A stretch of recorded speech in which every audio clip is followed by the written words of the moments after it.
Ne pensez-vous pas que le tribunal avait déjà en tête l'idée de condamner le commandant Aboubakar Diakité dit Toumba?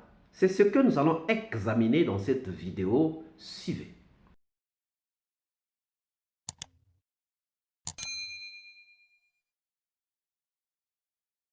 Bonjour, bonsoir, cela dépend de l'heure à laquelle vous regardez cette vidéo et bienvenue si vous nous découvrez pour une première fois.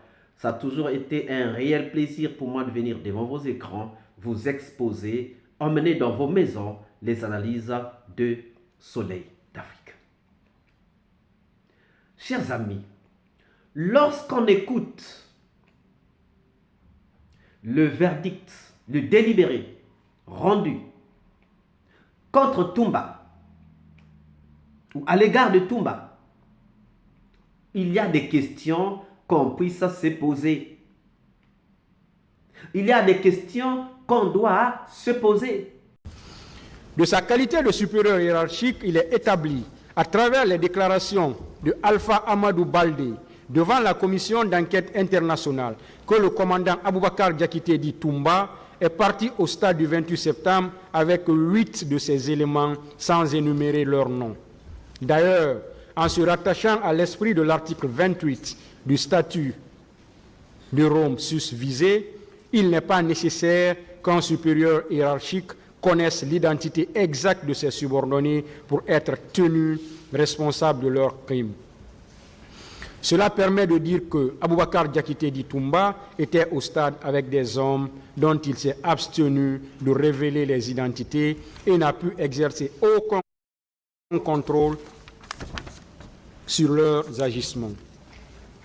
Il faut préciser que les éléments du camp Koundara étant placés sous le contrôle du commandant de la garde présidentielle, donc Aboubakar Diakité dit Toumba, ont participé à la perpétration des crimes commis au stade. Il ressort d'ailleurs du procès verbal de déposition de témoins du capitaine Sori Kondé en date du 17 septembre 2014 que le surnommé Begré, leur commandant, était bien présent au stade. Cette déclaration corrobore avec celle d'autres personnes présentes sur les lieux, notamment Selouda Lengalo, Sidia Touré, Lousseni Fall, qui ont soutenu que les tirs ont commencé avec l'arrivée du commandant Aboubakar Diakité dit Toumba à la tête d'une horde de bérets rouges armés qui tiraient et bâillonnaient la population civile, causant ainsi des cas de mort, de blessés graves, de viols, de coups et blessures volontaires. Au débat, il a été produit une interview sur les zones de la RFI dans laquelle le commandant Aboubakar Diakité dit Toumba a déclaré clairement ce qui suit. Je demande au général Sekouba Konaté de me gracier par rapport aux événements du 28 septembre, parce que ce jour-là, on s'est rendu au stade du 28 septembre et que même eux, ils le savent, c'était sur ordre du président de la République. Moi, je ne me reproche de rien parce que l'armée, nous sommes sous ordre. Je ne peux en aucun cas me permettre de prendre tout un groupe de militaires comme ça et aller agir. L'armée, c'est la hiérarchie et la hiérarchie, c'est les ordres. Cette pièce nous permet de conclure que le commandant Aboubakar Diakité dit Toumba s'est rendu avec ses éléments au stade du 28 septembre. En l'état, il convient dès lors de le déclarer coupable de crimes contre l'humanité du fait de sa responsabilité de chef militaire. Sur la responsabilité du capitaine Moussa Dadis Camara. Il y a des questions qui méritent d'être posées. Nous allons faire une analyse logique. Son parti pris. Commençons au niveau des enquêtes. Au niveau des enquêtes. Premier fait. La commission d'enquête nationale, entre parenthèses indépendante, n'avait trouvé que Toumba comme coupable pour couvrir les autres. Comment Toumba, qui n'était qu'adjudant à l'époque, pouvait-il faire autant de choses sans assistance de ses chefs ou encore sans assistance d'autres chefs? Toumba était-il plus fort que le chef d'état-major général des armées, qui avait remis 4 camions à la au CICR, et dont les corps transportés n'ont jamais été retrouvés. Deuxième point, les témoignages à chaud des leaders n'avaient trouvé que Toumba. Mais la circonstance est claire. Ils arrivent au même moment, Toumba arrive au même moment que les assaillants.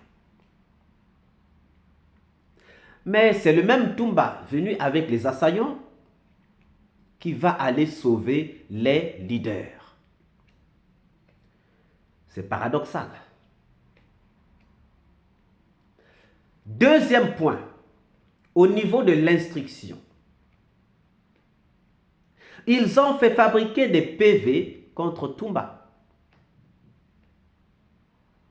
Ils ont manipulé les propos des gens contre Toumba.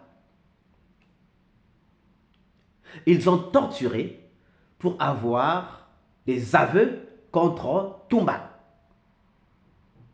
Ils ont impliqué des gens qui n'étaient pas à Conakry pour enrichir leur arsenal contre Toumba.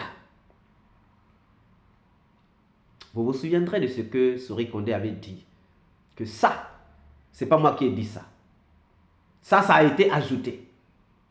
Le président du tribunal s'est fâché. Qui a ajouté? Le juge Toukara, le juge Diawara, c'est quelqu'un d'estimé. Oui, quelqu'un d'estimé. Mais quand ça revient souvent, que les gens disent que ça je n'ai pas dit, ça je n'ai pas dit, ne pouvez-vous pas vous poser la question de savoir si réellement les transcriptions étaient correctes? Si réellement les transcriptions n'ont pas été manipulées, n'ont pas été biaisées? Et quand c'est comme ça, que fait-on? Le législateur est correct. Le législateur est rigoureux à ce point. Il dit bien, tenez compte de ce qui se passe à la barre. Vous devez fonder votre intime conviction par rapport à ce qui se passe à la barre. Vous pouvez même écarter les PV. Quand les PV posent problème, que doit-on en faire? Mais les écarter et fonder son intime conviction sur ce qui s'est dit à la barre. Discuter contradictoirement à la barre. Je ne reviendrai pas sur beaucoup de points. Parce que sinon, je parlerai aussi de Bafoué, qui a dit qu'il a vu Toumba venir seul, sans arme. Chers amis, comment peut-on considérer le procès verbal d'Alpha Amadou Baldé, qui n'était pas à Conakry, qui n'a pas vécu les événements, sans considérer ce que l'adjudant-chef Bankole a dit, lui qui était sur place, lui qui a failli être tué à cause de Toumba. Il a failli perdre sa vie à cause de Toumba. Et il nous a parlé. Il nous a parlé. Le troisième grand point sur lequel je voudrais parler, avant le procès, qu'est-ce qui s'est passé? Ils ont tenté d'empoisonner Toumba en prison, à la maison centrale. S'ils n'étaient pas vigilants, Toumba serait mort. S'ils n'étaient pas vigilants, Toumba serait mort. Pourquoi a-t-on voulu l'empoisonner au lieu de le laisser comparaître et le condamner à perpétuité pour avoir tué les gens au stade? Est-ce que cela ne vous dit rien? Et ce n'est pas sous le régime de Toumba, mais sous le régime de l'ami d'un certain autre accusé. Parce qu'ils se sont soutenus dans les élections. C'est simple. Alors que le mandat de dépôt avait expiré, et la loi est claire, lorsque le mandat de dépôt n'a pas été renouvelé, il faut obligatoirement accorder une liberté provisoire à l'inculpé, au présumé innocent.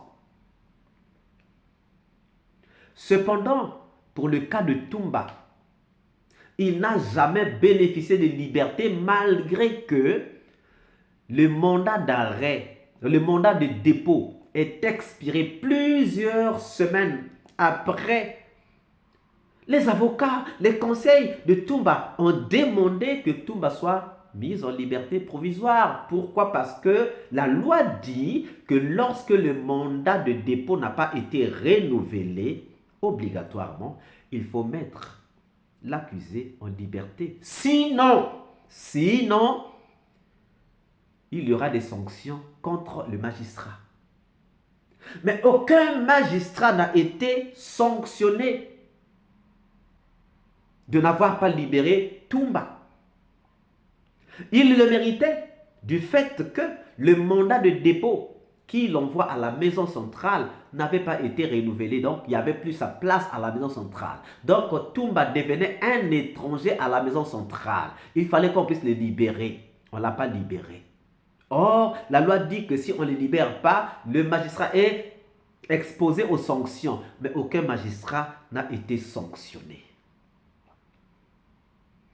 Chers amis, regardons encore. Ils ont tenté de décourager les avocats de Toumba. Ils ont tout fait pour les décourager. Heureusement que c'est des gens assez forts. Heureusement que c'est des gens assez solides qui n'ont pas fléchi. Le quatrième grand point sur lequel je voudrais parler, c'est au niveau du procès. Ils se sont acharnés contre Toumba. Ils ont préféré les PV fantoches contre Toumba. Ils ont rejeté les témoignages dans la salle en faveur de Toumba. Ils ont refusé de faire témoigner le témoin clé de Toumba, Foromo. Parce que, à travers Foromo, on pouvait savoir si Toumba était sorti avec des éléments ou pas. Le fait déjà que le tribunal n'ait pas convoqué Foromo, mais c'est une faute grave. C'est bâcler le problème. C'est parce qu'ils avaient déjà en tête leur plan machiavélique. Mais ça ne passera pas. Ça ne passera pas. Ne pensez-vous réellement pas qu'il y a eu un complot contre le commandant Aboubakar Sidiki Diakité dit Toumba? Nous attendons vos réponses dans les commentaires.